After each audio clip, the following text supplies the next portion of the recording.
So the Yankees dropped the first game yesterday against the Houston Astros, right, in the ALCS, and 4-2 game. Yeah, there were some opportunities. It could have been a winnable game, but again, some things reared their ugly head again and presented more questions than answers, at least in my opinion, as it becomes the Yankees. So now, let's go over this. I mean, there were situations where the Yankees had guys on base and did not capitalize on it, whether be grounding out to double play, pop up, striking out, multiple runners on base. And the fact is, we're back to the days where having to rely on, again, 2 or 3 guys to carry the offense. I mean, it's been Stanton, it's been Rizzo. I mean, yesterday, right? And Harrison Bader, who's been lights out. I mean, this whole entire postseason, he's almost offensively carried the team. So he's been phenomenal, nothing short of it. But the other guys, Gleyber Torres, Aaron Judge, Josh Donaldson, I mean, kind of lights out. And that goes back to the roster construction, right? And I know there's a lot of folks who want to fire Boone. He's not responsible for constructing the roster. He's responsible for managing the one that's given to him. So now he does not get to escape criticism either. But when you have a roster that's flawed, and that roster, that flawed roster did lead to them being projected to be the 4th place team. Nothing better than that. With using that logic too, right? And using the understanding that this roster had a lot of holes in it. So, and they still wind up winning 99 games and winning the East and being in the ALCS. But again, the Houston Astros, and it looked like yesterday they did not miss a beat after having 5 days off. With the Yankees having no days off, they were right into where they were before. So, and having Justin Verlander on the mound really, really made it difficult, and as it does make it difficult for anybody. And I was pretty confident he wasn't going to get lit up 2 times in a row. Last time he got hit hard by Seattle, I didn't think it was going to happen again. And he was there, throwing hard strikes, throwing off-speed stuff, keeping guys off balance, right? And staying ahead of the count. And again, made it through the 6th inning where Taillon didn't even make it through the 5th, okay? And Taillon threw a 4 1/3. Now, he wasn't bad, but we had to use, we could have used him more, and that's one of the things in terms of roster management. I do think he could have finished the 5th, at the very least, got through the 5th inning. And this is the thing, too, when you bring in guys after him, who are the right guys? And these are the questions that I think present themselves to me, okay? And I want to know which questions you have. Give me some feedback in the comments section, okay? And be sure to subscribe to the channel if you haven't yet. That way you don't miss the lineup later and the recap tonight or live stream, which we always go on towards the end of the game. So, number 1, starters in relief, right? Okay, I understand the logic between having a couple starters in relief. My thought early on was Nestor Cortes and Luis Severino acting in relief. Now, they've been fine as starters. And the reason why I presented them as options in relief is because not only for pitch count purposes to protect their arms, but these guys have good stuff, and whether they come in relief, whether they come in the start, their stuff is kind of electric from the start. Whereas guys like Taillon, he's more of the work, the blue collar guy. So they brought him into relief the last series, and it didn't work, right? He's out of place. So they brought in Frankie Montas last night. He was out of place and got hit. These guys take a while to kind of ramp things up when they're starting, okay? Those other guys do not usually. So that's one of the questions I had. And the fact is, I wasn't sure why they had Montas on the roster to begin with, this roster. So when you have, the same thing boils down to whether it's him or Carpenter or even a guy like Benintendi who folks want on the roster too. Any of these guys, and this is where baseball becomes a timing thing. Any of these guys, if they miss a stretch of time, Montas hasn't pitched in a month, he's going to be a little rusty, and he showed, right? Carpenter, rusty, and it shows. The same thing would happen to Benintendi. So having the right guys on the roster, I think, is important, which is why, rather than Montas, I would have put Lucas Licky. And I know he's not a flashy name, but he's been excellent in low-leverage situations and mid-leverage situations. And second, he's a lefty, gives them another lefty, and he's got a 2.6. He's almost identical to Wandy. Okay, his stuff's different, but he's reliable, man. Him and Wandy both have about 2.70 ERAs, and to have him not in the roster surprised me, and having Montas on there surprised me. Okay, I would have shut Montas down and got him healthy for 2023, and given him his roster spot to Licky. That's just what I would have done. But the Yankees felt otherwise. So it is what it is.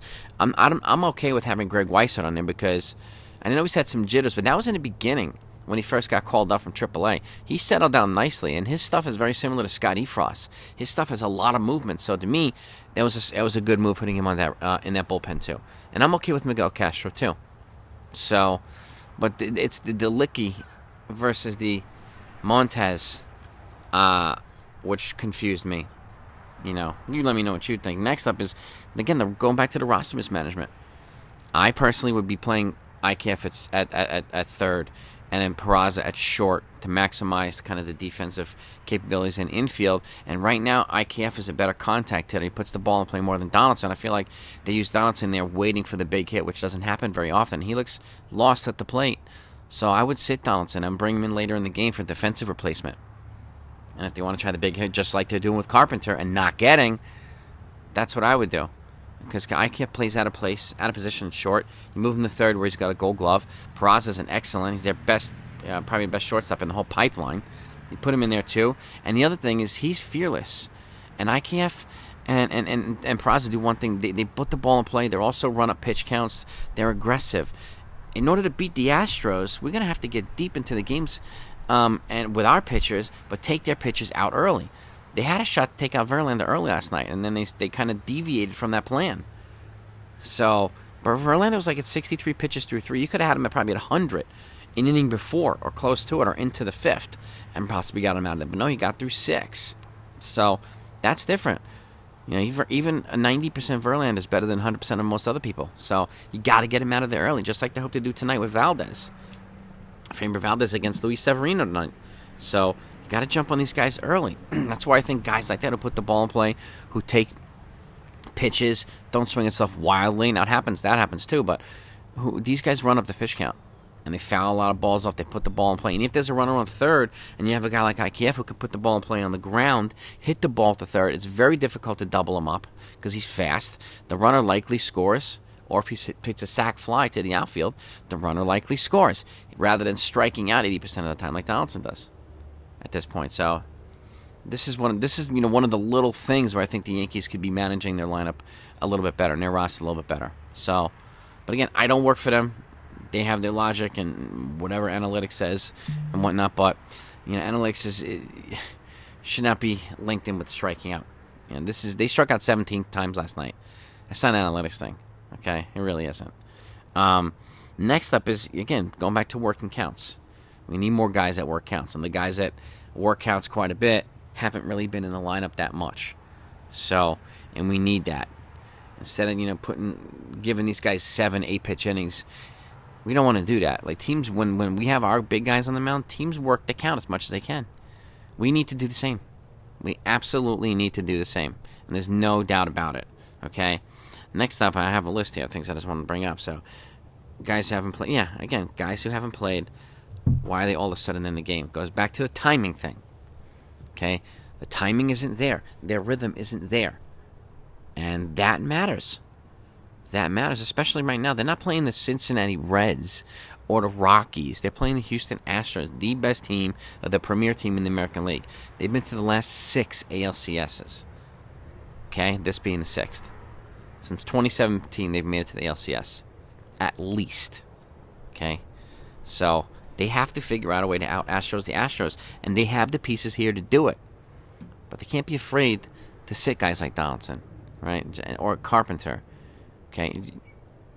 You have Peraza on here, whether it be in place of Marwin or sitting Hicks. I mean, it doesn't make sense to play him, bring him in the 7th or 8th inning. Gotta start the kid. We got to start the kid. Start the trend early on. And I hope they do that tonight. We'll see. I'll put the lineup later when it comes out. And lastly, again, I mean, it kind of boils back again down to the whole entire thing. Like, why is Lucas Licky not in there? Is my big question. And looking at the bullpen as a whole, okay, you essentially have a reliable 3-headed monster right now. Marinaccio's not on the roster. DJ's not here, so a lot of reliable guys aren't hunting. But going back to the bullpen, there's a big drop-off in production from King and Efros, who are not here, to the next batch of guys. And I like the 3-headed monster we have right now with Wandy, Loaizaga, and Holmes. Seem to have found something there. So, but again, don't want to be overusing these guys either. And, we're clearly not getting what we need out of Clark Schmidt. I mean, I would have left him out of the game, taken him out of the game right after he got that great double play last night, okay, or gave it that first home run. I would have yanked him immediately. And where is Domingo Germán? Why are we not using him? That's the other question. We have a guy who again, he also has pretty good stuff, and he doesn't always get hit that early on. So he's a guy I would bring in if like a guy like last night when Tyrone doesn't make it through 4, then you bring in a guy like Germán, so you're not having to use 3 or 4 relievers. Because again, all hands need to be on deck with the Astros. Verlander gave them the length. We didn't really get it, so we had to overuse the bullpen. So we got to get Valdez out of there early tonight. So in order to get them to use quite a bit of their bullpen. So, but this is my observations from last night. Again, it was a winnable game. Thank you for Harrison Bader and Anthony Rizzo for hitting solo home runs to kind of keep us relatively close, but that is not enough. We need Judge to hit. Okay? We need Torres to hit. We need Donaldson to hit if he's in there. And if he's not hitting, if he's not in there, we need other guys to hit. Okay? There's more weapons, and that's the thing, too. Like, if I'm the Yankees, I'm looking at our own AA and AAA teams. They have multiple weapons that they use, and they're doing the things that the big team doesn't always do. Right? Working the pitch count, stealing bases, moving guys over, taking walks, bunting.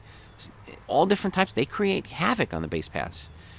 And they have so many weapons at their disposal that they're using. And the Yankees at the major league level don't necessarily have that. So I'm hoping at this offseason that they have a set plan in terms of bringing in more contact hitters, more guys that bring the ball in play, and less reliance on home run ball.